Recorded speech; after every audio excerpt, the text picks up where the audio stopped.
तो लखनऊ में ही power centre नहीं रहने वाला है और इसीलिए यूपी के सीएम बनने के बाद योगी आदित्यनाथ आज दिल्ली आएंगे सुबह 8:30 बजे, यानी कि अब से कुछ ही देर बाद दिल्ली पहुंचेंगे योगी आदित्यनाथ और उसके बाद पहले बीजेपी अध्यक्ष अमित शाह से उनकी मुलाकात होगी और उसके बाद राष्ट्रपति प्रणब मुखर्जी और पीएम मोदी से मुलाकात करेंगे। खबर यह है कि आज ही योगी मंत्रिमंडल में विभागों का भी बंटवारा हो सकता है। कौन किसकी जिम्मेदारी संभालेगा, इस पर फैसला होगा। गृह और वित्त विभाग के अलावा पीडब्ल्यूडी को दोनों उप मुख्यमंत्रियों के बीच बांटा जाएगा।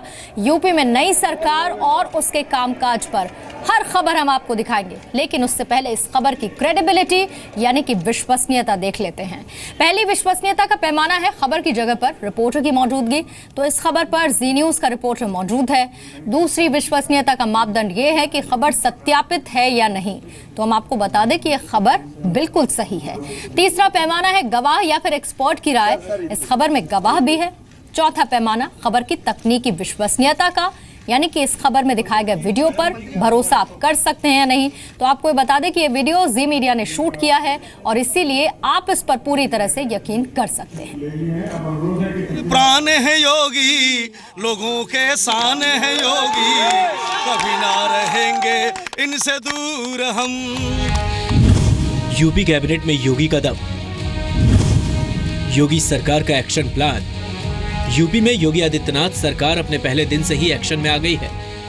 योगी आदित्यनाथ ने पहले दिन अफसरों से मुलाकात की और ये साफ कर दिया कि वो सिर्फ बोलने में नहीं, करने में विश्वास रखते हैं। सत्ता संभालते ही सीएम योगी ने जहां एक और विकास पर जोर देने की बात कही, तो वहीं अपराध और भ्रष्टाचार के खिलाफ अपने कड़े तेवर भी दिखा दिए। योगी आदित्यनाथ ने डीजीपी जावेद अहमद को कानून व्यवस्था पर सख्ती बरतने का निर्देश दिया।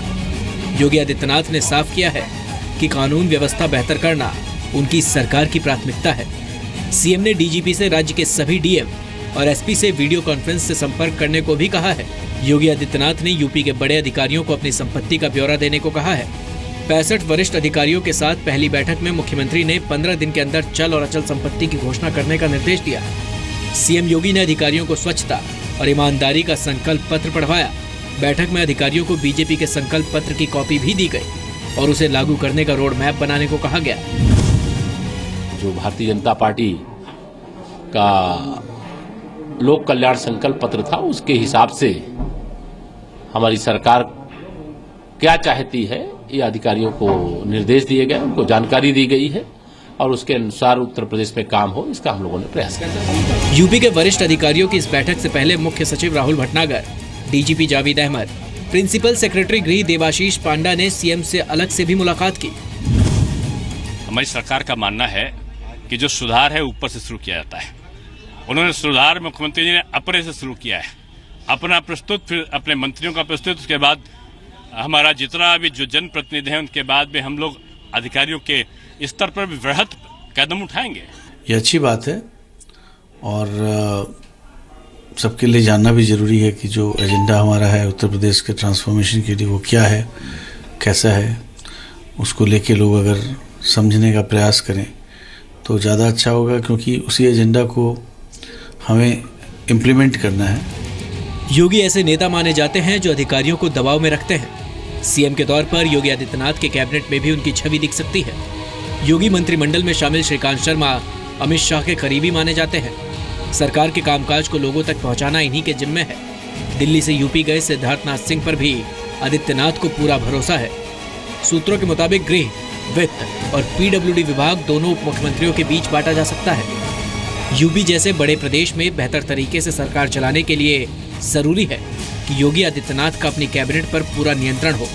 लेकिन यूपी में अपराध की समस्या सबसे बड़ी चुनौती है, जिससे योगी को पार पाना ही होगा। सीएम बनते ही इलाहाबाद के मऊ में 5 बार ब्लॉक प्रेसिडेंट रह चुके 60 साल के बीएसपी नेता मोहम्मद शमी की हत्या कर दी गई। इस हत्या के बाद सियासत भी तेज हो गई है।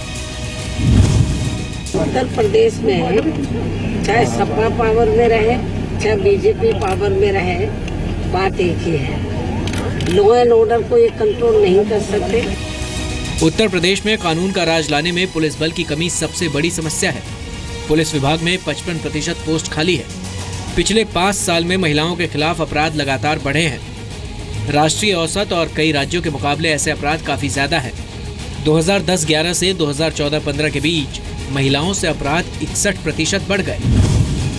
नया सरकार गठन के बाद माननीय मुख्यमंत्री जी का बिल्कुल सख्त निर्देश है कि लॉ एंड ऑर्डर प्रत्येक दशा में मेंटेन हो, लॉ एंड ऑर्डर में और बेहतरी हो, पब्लिक की जो परसेप्शन है उसमें इम्प्रूवमेंट आए। तो सभी जिलाधिकारी और एसएसपीज और जो वरिष्ठ अधिकारी हैं उनसे कहा गया है कि इसमें किसी प्रकार की शिथिलता नहीं बर्दाश्त की जाएगी। संत से सांसद और सांसद से प्रदेश के सीएम बने योगी आदित्यनाथ के अपने क्षेत्र में अधिकारियों पर कड़ी पकड़ रही है, लेकिन गोरखपुर से बाहर निकलकर यूपी जैसे बीमारू प्रदेश को पटरी पर लाने के लिए योगी के सामने बड़ी चुनौती होगी।